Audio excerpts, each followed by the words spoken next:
This is Grady with the Agency Arizona, and I'm here to talk to you about how to prep for your acting audition. The first step is being prompt with your responses to your agent. When they send you an audition, make sure to get back to them as fast as possible to let them know that you're ready to work. Read through your casting details thoroughly.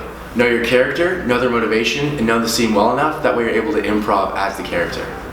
If there are lines to be memorized, make sure to print them out and go over them again and again and again.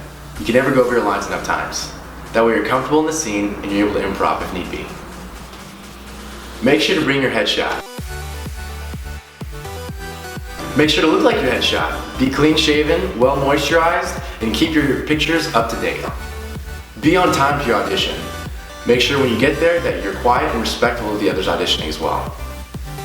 And finally, when you get to the casting, just do your thing. Have fun, be confident, and show the casting directors who you are and what you can do.